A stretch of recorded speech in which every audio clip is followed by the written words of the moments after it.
Chapter 1. The Ashen Years. They said this was an age of peace. Asher Himmelkrieg could not imagine a curse more cruel. He sat beneath the withered banners of his father's hall, where the iron crowns of old kings hung rusted on cracked stone plinths. Wind crept through the shattered windows, and in the dim light of evening, the faces of the statues seemed to weep. Once, this place had been called the Hall of Fire, a place where heroes pledged their sword, or Tevrani lords had vowed oaths of blood and thunder. Now it was a tomb of silence, a museum of what the world had once dared to be. Asher hated it. His boots scraped dust across the ancient floor as he rose, casting a long, thin shadow across the marble. At the end of the hall, beneath a broken sword embedded in the wall, hung a tattered map of the world. He could trace every fracture with his eyes, the shattered kingdoms of the Tevrani, the merchant coasts of the Oanari growing fat and brazen, the shadowed forests of the Brythane beyond the gray sea, the proud horse lords of the Veskar still warring over ancient grudges, and beyond them, the desert banners of the Kalan tribes, rising like ghosts from the eastern sands, a world divided, a people scattered, a promise forgotten. Asher clenched his fists. He had been born into a time of treaties, trade, and council seats, the cold, crawling peace of cowards.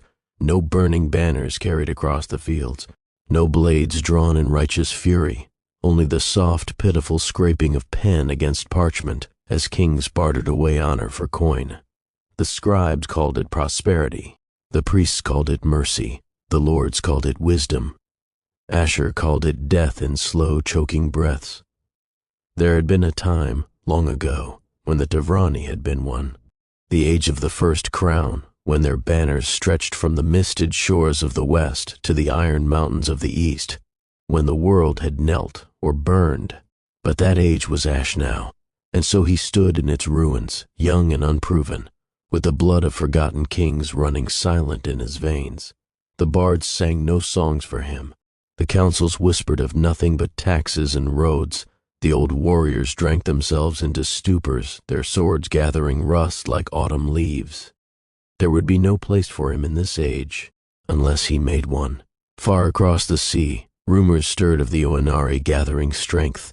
Merchants spoke of armies drilling along the march of broken stones, of fleets blackening the western horizon. There were whispers of alliances brokered in the shadowed halls of the Kalan, of border skirmishes between Veskar tribesmen and Tevrani outposts. Tensions rose like the scent of storm on the wind. The world teetered at the edge of something. Asher closed his eyes and breathed in the cold, crumbling air of the Hall of Fire. It was not enough to dream of old glories. The fire must be lit again, and this time it would not flicker and die. This time it would consume. Asher stepped from the crumbling Hall of Fire into the gray light of evening. The city of Eldharn sprawled below him, its rooftops a clash of stone, timber, and tile, built in 100 clashing tongues by a people who barely knew each other. Here, in the so-called crownlands of the dual monarchy, the Tevrani were strangers in their own realm. The kingdom of Velkora had once been born of blood and necessity, a brittle union of the Tevrani clans with the Veskar tribes after the burning wars had scorched the eastern plains. Two peoples yoked together under a single crown, two thrones joined in name but never in spirit. They called it a monarchy of brothers, but Asher knew better. The Veskar outnumbered the Tevrani 4-1, 40 million to 10, and every law, every decree, every council session was a reminder of it. No official tongue was spoken. The court and parliament danced between Tevrani, Veskar, and the guttural creoles of the borderlands like jesters juggling knives. Petitions, laws, even proclamations from the king had to be read aloud 3 times, once for each tongue, and often twice when the bickering began. It was a kingdom of compromise, of endless half-gestures and dulled ambitions. Asher clenched his jaw as he passed a crumbling fountain where Veskar banners now hung limp in the breeze, the old Tevrani sigils banished to the corners like shameful relics. His bloodline had not been born to compromise. His ancestors had not carved empires from wilderness and storm, so their sons could mutter apologies at council tables. "We are lions wearing the skins of sheep," he thought bitterly, It had not always been so. There was a time, the old song still whispered it, when the Tevrani were the scourge of the north. Long before the petty thrones and sundered banners, the Tevrani tribes had spilled across the northern world like fire and iron. They had sailed the black rivers and stormed the gray coasts. It was said that when the old sea boiled with war, it was the Tevrani oars that darkened the waters. The great Brithin kingdom still bore their mark, though the Brithin now named themselves a proud and separate people, calling their druid kings and forest lords ancient beyond reckoning. Asher knew the truth. The blood of Tevrani conquerors ran thick through Brithane veins, though they no longer honored it. Even the Frank kingdom, proud and perfumed in the southern plains, could not deny their birthright. The Franks were kin to the Tevrani still, though they had turned their faces from the north and bent their tongues into softer words. They had become, over long centuries, the bitterest of enemies, the ones who fought not as strangers, but as wayward brothers drunk on spite and betrayal. The tongue of the Tevrani had once ruled the northern coasts. From the broken fjords of the Skeldar clans to the misted marshes of the Brithane, it had been a language of law and blood and conquest. Yet over centuries it had twisted, fractured into the sharp consonants of the Brithane, the flowing lilt of the Skeldar, the high and broken words of the Franks. Where once there had been one race, one tongue, one flame, now there were dozens, scattered tribes clinging to old banners, each pretending the others were not their kin. Asher spat into the gutter and kept walking. The city buzzed with the low hum of the market ending for the day, voices in half a dozen tongues, none of them quite his own.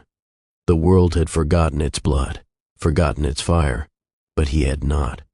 One day he swore silently they would remember, and the remembering would burn. At the corner of the Merchant Square, the bells of the schoolhouse rang low and hollow. Asher Himmelkrieg stopped to watch the students pour out into the evening chill, young men and women clutching worn books, laughing in a dozen clashing tongues.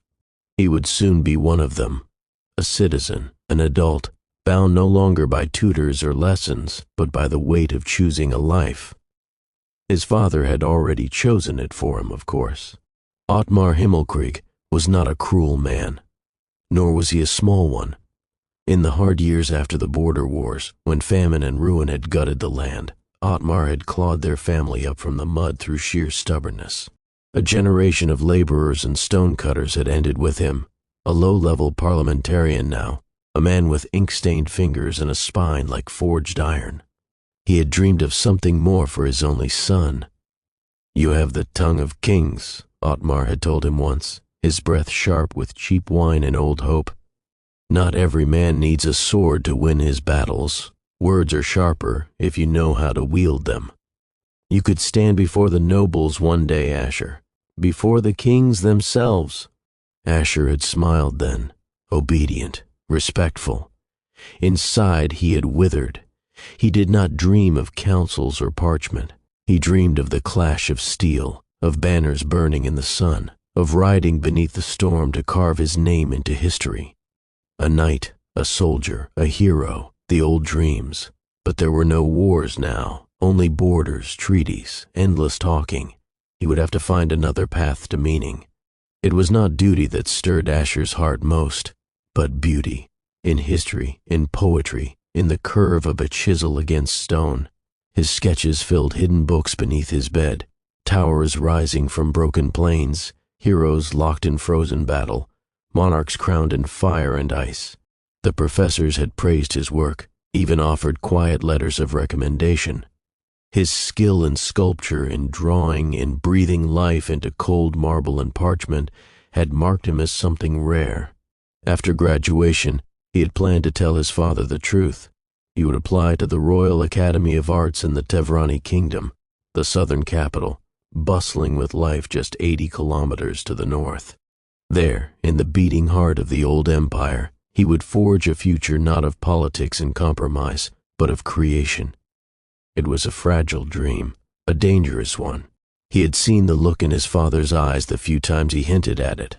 Disappointment, fear, pride curdling into resentment. Art is a luxury for men who have already built something worth painting. Ottmar had said once, half in jest, "We are not those men." Still, Asher could not imagine living and dying in Eldharn, bowing and scraping before Veskar lords in a council chamber that barely acknowledged his blood. He wanted more. He needed more. But dreams were brittle things, and in Eldharn, things that rose too high were often broken first. The house on Ironroot Lane was dark by the time Asher returned. His father would not yet be home from the council chambers, and his mother, Tamara, would be tending the evening fire.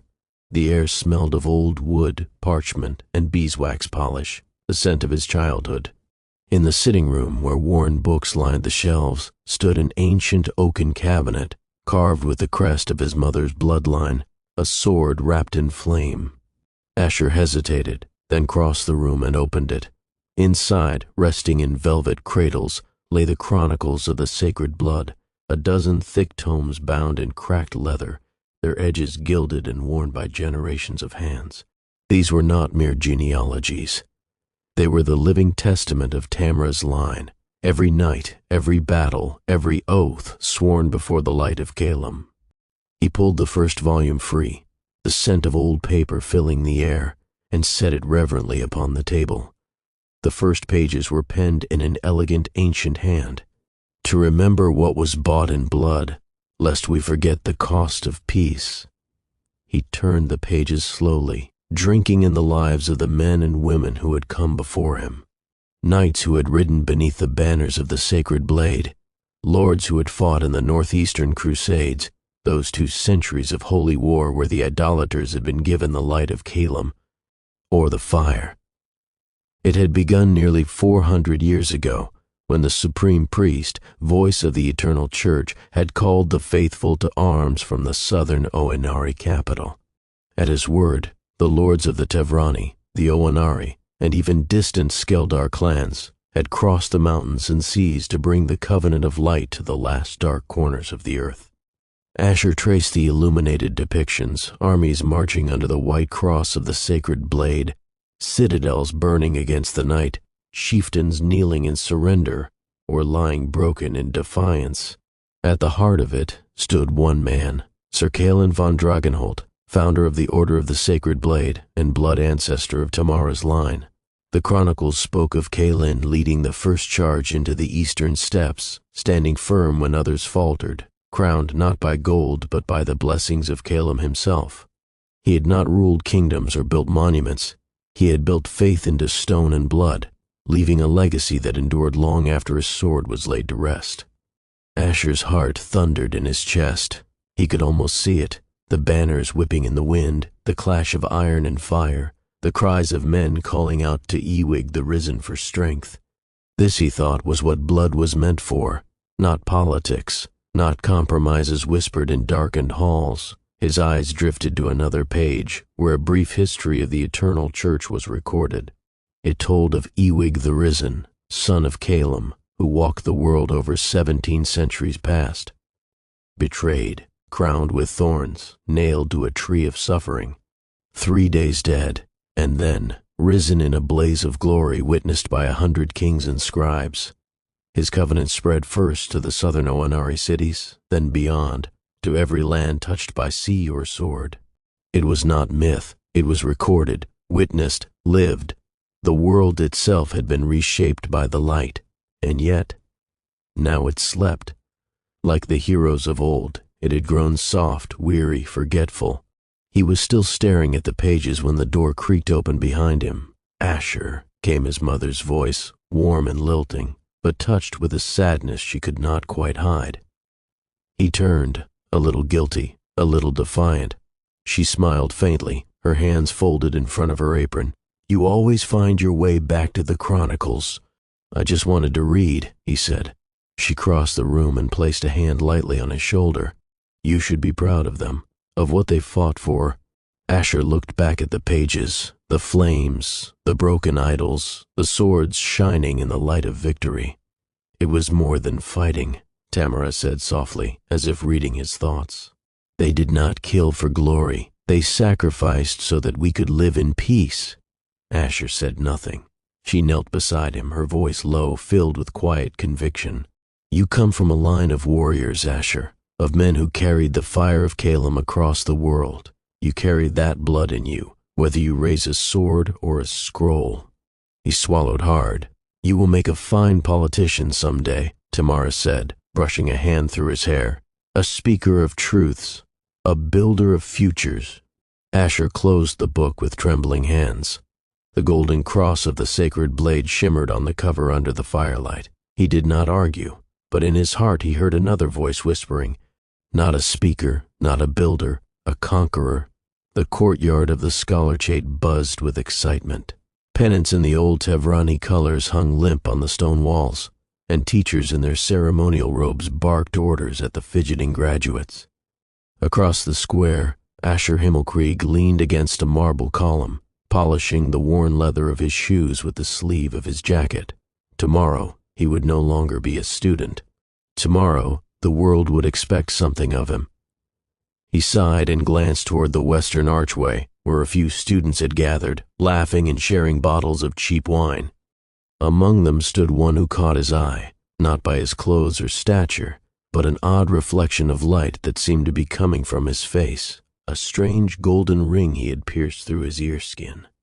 Defacing one's own body in such a way was a grave offense to Ewig, who shed his blood willingly so that we may never have to. Samuel Robin. They had shared a few classes, history, literature, but had rarely spoken beyond polite nods. Today, however, Samuel seemed in a mood for conversation. He strolled over with an easy grin, tucking a small leather-bound book under his arm. "Big day, Himmelkrieg," Samuel said, his tone cheerful with a hint of smugness. "Ready to become a proper citizen?" Asher smiled stiffly. "Ready enough." Samuel chuckled and glanced up at the banners fluttering weakly overhead. "Strange, isn't it? How much effort they put into pretending all of this means something." Asher frowned slightly. "It does mean something. To you, maybe," Samuel said, shrugging. "We Glauben see it differently." Asher tilted his head, curiosity overcoming irritation. "You're a Glab?" Samuel tapped a golden loop hanging from his left earlobe. "Obvious enough, isn't it?" Asher shifted, feeling suddenly awkward. He had never spoken to a Glab before, had never needed to. They were a people apart, quiet and strange, clinging to old customs and older books. "You believe in Calem's book, don't you?" Asher asked, genuinely puzzled. "The Covenant of Light, the miracles of Ewig the Risen. Everyone does." Samuel's smile widened, the way a tutor might smile at a clever but naive pupil. "We believe in the eternal book, yes, but only the old chapters, the ones given before Ewig." Asher blinked. "But Ewig's miracles, his resurrection, they're fact, recorded by over 100 scribes and kings. There are statues, temples, oaths, sworn in his name." Samuel shrugged again, maddeningly casual. "We acknowledge there was a man called Ewig, a teacher, a wanderer, perhaps even a prophet. But his miracles—" He waved a hand vaguely. "Dark arts, tricks of sorcery perhaps, not the work of Calem." Asher stared at him, struggling to comprehend the heresy so calmly spoken. "But his miracles were pure," Asher said, his voice firmer. "He healed the sick. He fed the starving. He raised the fallen. Everything he did was good." Samuel's expression softened slightly, but the faint smirk remained. "Good intentions do not prove holiness. There are tales, old tales, in the first chapters of our book, of fallen servants of Calem who brought forbidden gifts to men, knowledge, power, even healing." He leaned in slightly. "The greatest deceivers are the ones who seem most kind." What an odd thing to say, he thought. Asher stiffened. He wanted to argue, to shout, but something, pride, confusion, caution, held him silent. Samuel clapped him lightly on the shoulder. "Don't think too hard on it, Himmelkrieg. You'll only give yourself a headache." And with that he sauntered away, whistling a sharp, unfamiliar tune. Asher watched him go, a knot twisting in his gut. Strange people, these Glabs, he thought, strange and stubborn.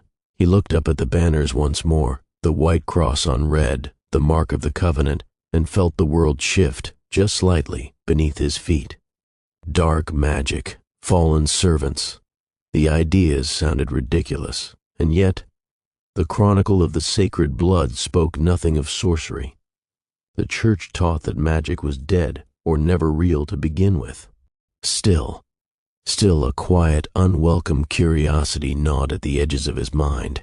If men could bend the will of Calum, if knowledge forbidden could heal, could strengthen. Asher shook the thoughts from his head like smoke. There was no magic in the world, only faith, only strength.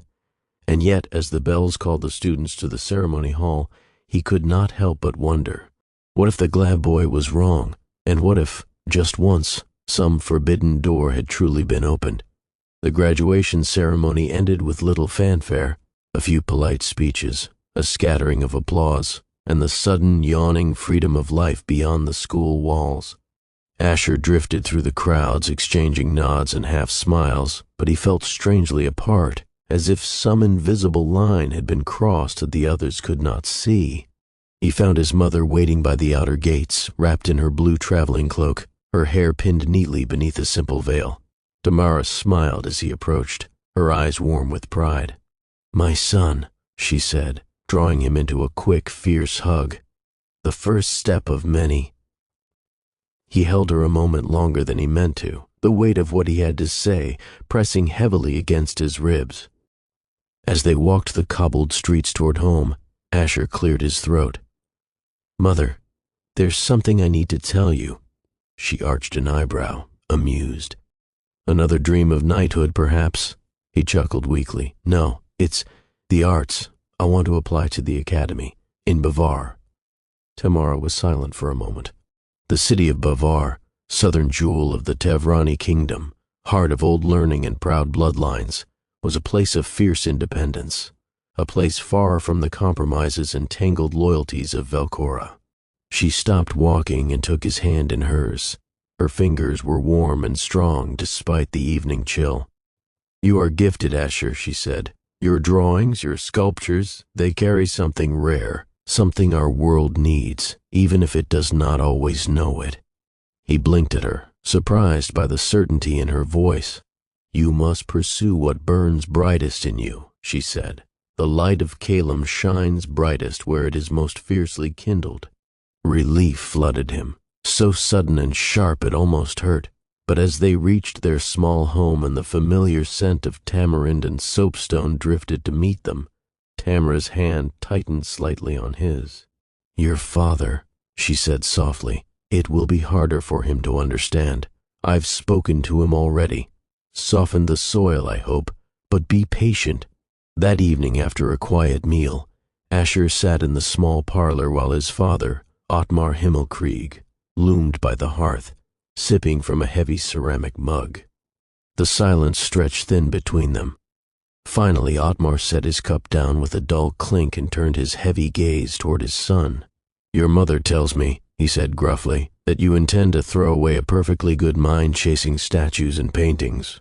Asher swallowed, willing himself to meet his father's eyes. "It's what I love, father," Ottmar grunted, rubbing his jaw. "Love doesn't fill a man's belly, boy, nor does it shelter him when winter comes." He turned to stare into the fire for a long moment, then sighed, deep and weary. "But," he said slowly, "you have a gift. Even I can see that. And a fool who stifles a gift out of pride is no better than a pauper who squanders his coin." Asher dared to hope. "You won't go to Bavar," Ottmar continued, voice firm. "Too far, too dangerous. You'd have nothing and no one." The hope faltered. "You will go to Wien," Ottmar said, tapping the arm of his chair as if setting the decision in stone.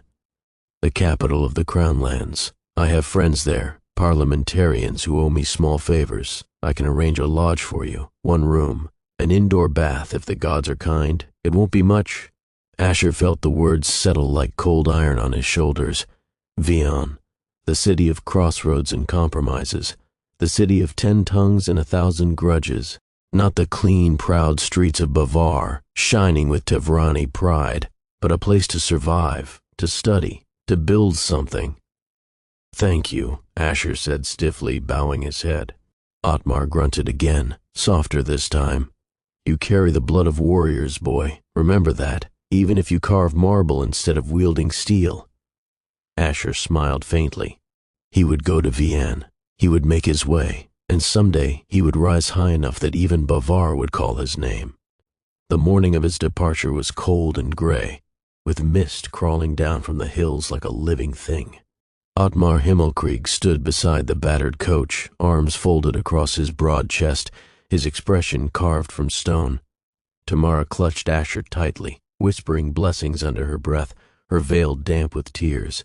At last Ottmar stepped forward. He placed a heavy hand on Asher's shoulder and looked him full in the eyes, more than he had done in many months. "I've prayed these last weeks," Ottmar said, voice low and firm, "that our Lord would guide you into manhood with a steady hand."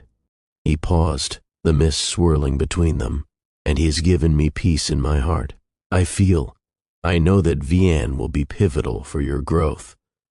Asher swallowed, uncertain whether he should be comforted or burdened by such certainty. "You must see the world beyond these hills," Ottmar continued. "Learn to coexist with other peoples, other tongues. In Vian, the Tevrani are few, and the world presses close. It will be hard. It will be humbling." His grip tightened. "But I feel it in my bones, son. You will not remain an artist forever. You are meant for more. Greatness lies ahead, in some form I cannot yet see." He released Asher, stepping back. "I wish you well, my son. May the light of Calum walk beside you." Asher bowed stiffly, the lump in his throat too large for words. He boarded the coach, clutching his satchel and the small case containing his few carved works, the hope of a sculptor's life. As the wheels clattered down the muddy road, he stared back at the figures of his parents, shrinking into the mist. Greatness, he mused. Perhaps father is right. Perhaps he would not only craft statues admired for a season, perhaps he would carve legends into stone itself. Perhaps generations hence, children would whisper his name in awe, standing before monuments he had breathed into life. He smiled faintly at the thought as the hills of Eldharn disappeared behind him.